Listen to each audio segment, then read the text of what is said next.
కార్యక్రమానికి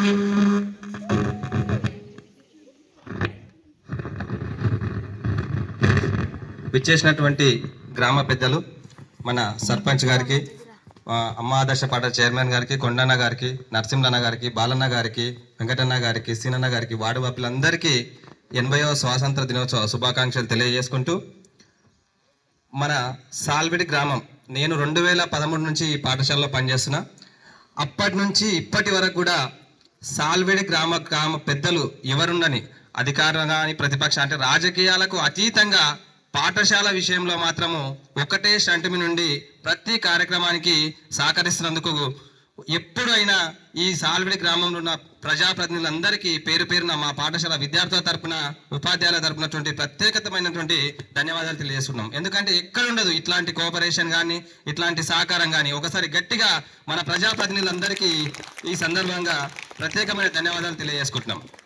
అప్పటి నుంచి ప్రైమరీ స్కూల్ నుంచి ఇక్కడి వరకు వచ్చిన, అప్పటి నుంచి ఇప్పటి వరకు కూడా ఏ కార్యక్రమం పెట్టినా విజయవంతం అయిందంటే దానికి కారణము మన గ్రామ పెద్దలే. ఈ సందర్భంగా ఒక 2 అంశాలు తెలియజేసుకుంటున్నా.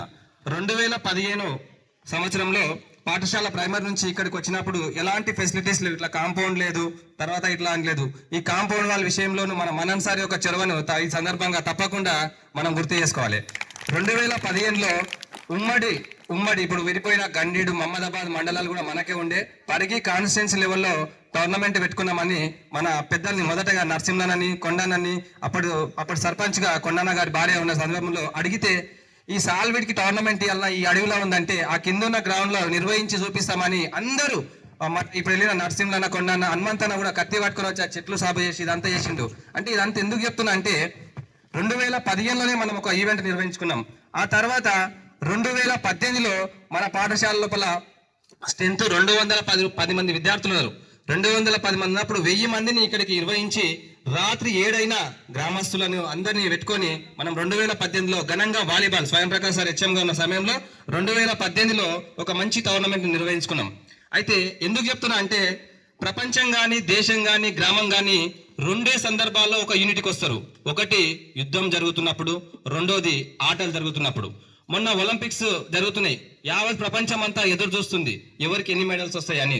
తర్వాత మొన్న యుక్రెయిన్ రష్యా యుద్ధం జరుగుతున్నది, ప్రపంచం అంతా ఎక్కడో యుద్ధం జరుగుతుంటే మనకేందన్నారు, కానీ గ్యాస్ వస్తలేదు, పెట్రోల్ వస్తలేదు, ప్రపంచం అంతా ఈ యుద్ధం ముగిసింటే బాగుండే. ఇప్పుడు ఈ సందర్భంగా సాల్విడి గ్రామంలో 51 మంది విద్యార్థులు ఉన్నారు ప్రస్తుతం. ఈ 51 మంది విద్యార్థులు మంచి అనుమతి అన్న. ఎందుకు చెప్తున్నామంటే 51 మంది రోజు వస్తున్నారు మా పాఠశాలకు. ఆబ్సెంట్ 1 or 2 మెంబర్సే ఉంటున్నారు. అయితే ఈ సంవత్సరం కూడా ఈ 51 మందిని పెన్షన్కి సదా విధాల ప్రయత్నం చేస్తున్నాం. ఆ ప్రయత్నంలో భాగంగానే ఈ సంవత్సరం కూడా మనకు స్పోర్ట్స్ అండ్ గేమ్స్ నిర్వహిస్తున్నారు. ఈ సంవత్సరం కూడా మన పాఠశాల నుంచి వరుసగా మనం గత పరిగి జోన్లో వరుసగా 4 సార్లు మనమే గెలుస్తున్నాం. 5వ సారి మన గ్రౌండ్ లో గెలవాలని మా ఉపాధ్యాయులు, గ్రామస్తులను ఆ సహకారంతో నిర్వహించుకోవాలని అనుకుంటున్నాం. 5వ సారి కూడా మనమే గెలుస్తాము. ఇక్కడనే నిర్వహించుకొని వచ్చిన పాఠశాల విద్యార్థులకు ఈ కాంపౌండ్ వాళ్ళు కానీ, ఈ పెయింట్ కానీ, ఈ అట్మాస్ఫియర్ కానీ, గ్రామస్తుల సహకారాన్ని కానీ చూపెడదాం, మన యూనిటీని చూపెడదామని ఒకే ఒక ఉద్దేశంతో టోర్నమెంట్ తీసుకుంటామని ఒక ప్రపోజల్ పెట్టినాం. మీ అందరి ముందు కూడా చెప్తున్నాం, మీరందరూ సహకరిస్తే మండల స్థాయి లీడర్లని, నియోజకవర్గాల స్థాయి లీడర్లని అందరినీ అప్రోచ్ అయ్యి మంచి యూనిట్ తోటి దీన్ని నిర్వహించుకొని ఈ టోర్నమెంట్ని, వాతావరణాన్ని దీనంతా చూసి ఒక 10 మంది విద్యార్థులు వేరే పాఠశాల నుంచి మన పాఠశాలకు వచ్చారని ఒక చిన్న ఆశతోటి ఈ ప్రయత్నం చేస్తున్నాం. దీనికి అంతటి మీరు సహకరిస్తారని అనుకుంటూ ఈ విషయాన్ని మీ దృష్టికి తీసుకొస్తున్నానన్న. ఇంకొక విషయం ఏంటంటే గత ఏడాది, అంతకుముందు ఏడాది, ఈ ఏడాది నుంచి మన పాఠశాల నుంచి ఇద్దరిద్దరు విద్యార్థులు రాష్ట్ర స్థాయి మెదక్ జిల్లా కానీ, తర్వాత నిజామాబాద్ కానీ ఇక్కడికి వెళ్ళి కూడా మంచి ప్రతిభ ప్రదర్శించారు. నేషనల్కి ఒక అడుగు దూరంలో ఉన్నామన్నా, ఈసారి తప్పకుండా దాన్ని కూడా నిలబెట్టుకుంటాం. అదేవిధంగా ఈ గ్రౌండ్ లోపల మేము ప్రాక్టీస్ చేసుకోవడానికి ఇబ్బంది అవుతుందని మన సర్పంచ్ గారి దృష్టికి తీసుకొస్తే, మొన్న జేసీబీ నడుస్తుందని సర్పంచ్, ఉప సర్పంచ్ ప్రభు గారు వెంబడే స్పందించి, సార్ మీరు ఏ విధంగా కావాలనుకుంటే ఆ విధంగా గ్రౌండ్ చేసుకున్నారు, ఇంత చక్కటి గ్రౌండ్ చూస్తుంటే చాలా ఆనందం అనిపిస్తుంది. దీనికి సహకరించినటువంటి ప్రభు, ఉప సర్పంచ్ గారికి, వారి శ్రీమతి గారికి, సర్పంచ్ గారికి, మన రాములన్న గారికి ఈ సందర్భంగా మా విద్యార్థులు ప్రత్యేకమైనటువంటి ధన్యవాదాలు తెలియజేసుకుంటూ ఈ అవకాశం ఇచ్చినందుకు మీ అందరికీ ధన్యవాదాలు తెలియజేసుకుంటున్నాం. भारत माता की जय, भारत माता की जय, वंदे मातरम, वंदे मातरम. ओके, 80వ స్వాతంత్ర దినోత్సవ శుభాకాంక్షలు. ముఖ్యంగా వేదికపై ఉన్నటువంటి పాఠశాల ప్రధాన ఉపాధ్యాయులు గారు, సర్పంచ్, ఉప సర్పంచ్, మన పాఠశాల చైర్మన్, అదేవిధంగా గ్రామ పెద్దలందరికీ, నా సహ ఉపాధ్యాయులకు, పాఠశాల విద్యార్థులందరికీ కూడా 80వ స్వాతంత్ర దినోత్సవ శుభాకాంక్షలు. ఈరోజు సాల్వీడు పాఠశాల లోపల మువ్వన్నెల జెండా రెపరెపలాడుతుంది.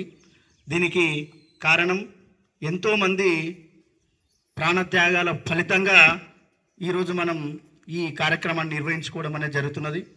ఎందుకంటే సుమారు 200 సంవత్సరాలు పరాయి పాలన లోపల అనేక ఇబ్బందులకు గురై, అనేక అణచివేతలకు, బానిస బతుకులు బతికినటువంటి మన భారతదేశం 1947 ఆగస్టు 15న స్వేచ్ఛా స్వాతంత్రాలతో మువ్వెన్నెల జెండాను ఎగరవేసుకున్నటువంటి సందర్భం. దాన్ని మర్చిపోకుండా ప్రతి సంవత్సరం మనము ఈరోజు ఆ త్యాగమూర్తులను స్మరిస్తూ మన జాతీయ జెండాను ఎగరవేసుకొని దేశవ్యాప్తంగా నిర్వహించబడుతున్నటువంటి పండుగలు రెండే రెండు. ఒకటి గణతంత్ర దినోత్సవం, మరొకటి స్వాతంత్ర దినోత్సవం. ఎందుకంటే కుల మతాలకు అతీతంగా చేసుకునేటువంటి పండుగలు. కొన్ని పండుగలు ఒక కులం మతం వాళ్ళు ఇంకో మతం వాళ్ళు చేసుకుంటారు. అలా కాకుండా అన్ని మతాలు చెందినటువంటి ప్రజలు నిర్వహించుకునేటువంటి పండుగలు ఏవంటే ఇవి రెండే. కాబట్టి మన దేశంలో పండుగలు ఈ రెండు పండుగలు అనే విధంగా మనం గర్వంగా చెప్పుకోవచ్చు. ఈరోజు ప్రతి సంవత్సరం కేవలం జాతీయ గీతంతోనే మనము జెండా నిర్వహించుకునే వాళ్ళం. కానీ దానికంటే ముందుగా మనం వందే మాతర గేయాన్ని కూడా మన గ్రామ పంచాయతీ దగ్గర, అదేవిధంగా మన పాఠశాల లోపల దాని పూర్తి గీతాన్ని కూడా మనం ఆలపించడం అనేది జరిగింది. ఎందుకు ఆలపించడం అంటే జాతీయ గీతానికి ఉన్నటువంటి చట్టబద్ధత మన జాతీయ గేయాన్ని కూడా తీసుకురావాలని మన కేంద్ర ప్రభుత్వం మన పార్లమెంట్లో బిల్ తీసుకురావడం జరిగింది. దాన్ని ఆమోదించడం జరిగింది. ఆ విధంగా 150 సంవత్సరాలు పూర్తయినటువంటి మన వందే మాతర గీతం, ఈ వందే మాతర గీతాన్ని బకిం చంద్ర చటర్జీ అనేటువంటి మహనీయుడు రచించడం అనేది జరిగింది. ఆనంద్ మఠ్ అనేటువంటి గ్రంథంలో ఉంది అది.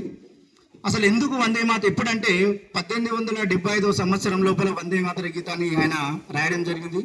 మొదటిసారిగా 82 సంవత్సరంలో దాన్ని ఆలపించడం, స్వాతంత్రోద్యమం లోపల అందరికీ ఇదొక వందే మాతర గీతం అనేది ఒక నినాదంలా మారిపోయింది అనమాట. అసలు ఈ వందే మాతర గీతానికి ప్రాముఖ్యత ఎప్పుడు వచ్చిందంటే 1905 సంవత్సరం లోపల అప్పుడు ఉన్నటువంటి బ్రిటిష్ గవర్నర్ జనరల్స్ అనేవాళ్ళని, మన పరిపాలించే వాళ్ళనప్పుడు బెంగాల్ గవర్నర్ జనరల్గా లార్డ్ కర్జన్ అనేటువంటి ఒక వ్యక్తి ఉండే. ఆయన ఏం చేసిందంటే స్వాతంత్రోద్యమం లోపల ఎక్కువ మొత్తంలో బెంగాల్లోనే ఎక్కువ జరుగుతుంది. ఇంకా ఇక్కడ మన ఆంధ్రప్రదేశ్ అని, ఇక్కడ మన తెలంగాణ ఈ ప్రాంతంలో అంత ఎఫెక్ట్ లేదు. ఎందుకంటే ఇక్కడ మన భారతదేశం, మన ప్రాంతం లోపల నిజాం రాజులు పరిపాలిస్తున్నారు. అక్కడ బ్రిటిషర్స్ ఎక్కువ ఆ ప్రాంతంలోనే ఎందుకున్నారంటే వాళ్ళకి సముద్ర తీరం ఉంటేనే మన దేశం నుండి సంపదను దోచుకోపోవచ్చు ఈజీగా. కాబట్టి కలకత్తా, బెంగాల్ అక్కడనే వాళ్ళ పరిశ్రమలు కానీ వాళ్ళ పోర్ట్స్ కానీ అన్ని కూడా ఏర్పాటు చేసుకున్నారు. ఆ బెంగాల్ని ఏం చేశారు, 1905 సంవత్సరంలో రెండుగా విడగొట్టడం అనేది జరిగింది. ఒకటి ఈస్ట్ బెంగాల్, ఒకటి వెస్ట్ బెంగాల్. ఎందుకు విడగొట్టిరంటే హిందువులు ఎక్కువగా ఈస్ట్ బెంగాల్లో, ముస్లింలు ఎక్కువగా ఈస్ట్ బెంగాల్లో ఉంటారు. వెస్ట్ బెంగాల్లో హిందూ ముస్లింలు అందరూ కూడా కలిసి ఉన్నారు. వీళ్ళిద్దరు ఐక్యమత్యంతో పోరాటం చేస్తే మనకు ఇబ్బందులు గురవుతాయనే ఉద్దేశంతో 2 రాష్ట్రాలుగా విడగొట్టడం అనేది జరిగింది. ఎప్పుడు 1905 సంవత్సరం లోపల హిందూ ముస్లింలను విడగొట్టాలని, ఒకటి విభజించు పాలించు అనేటువంటి నినాదంతో వాళ్ళు ఆ విధంగా చేయడం అనేది జరిగింది. దానికి వ్యతిరేకంగా మన జాతీయ నాయకులు అందరూ కూడా 1905 సంవత్సరం లోపల గంగా నదిలో స్నానం చేసి వందే మాతర నినాదం తీసుకుంటూ వీధులెంబడి వందే మాతర గీతాన్ని పాడుతూ ఆ రోజు అందరూ కూడా రక్షాబంధన్ నిర్వహించుకోవడం అనేది జరిగింది. అప్పటి నుండి ఈ వందే మాతర గేయానికి ప్రాముఖ్యత అనేది రావడం అనేది జరిగిందనమాట. ఇప్పటికీ ఆ రోజు బ్రిటిష్ వాడు ఈస్ట్ బెంగాల్, వెస్ట్ బెంగాల్ అని చేసిపోవడం వల్ల ఈ రోజు అది కూడా 2 దేశాలుగా మారిపోయింది. ఒక దేశం సపరేట్ అయిపోయింది, అదే బంగ్లాదేశ్. మన పక్కన ఉన్నటువంటి బంగ్లాదేశ్. ఒకప్పుడు బంగ్లాదేశ్ ఇక్కడ మన భారతదేశంలో ఒక బెంగాల్ రాష్ట్రం అది. ఆ బెంగాల్ రాష్ట్రం ఇప్పుడు ఏమైపోయింది, ఒక దేశంగా మారిపోయి ఇప్పుడు మనకు వాళ్ళు శత్రువులుగా మారిపోయారు. దానికి కారణం బ్రిటిష్ వాడే.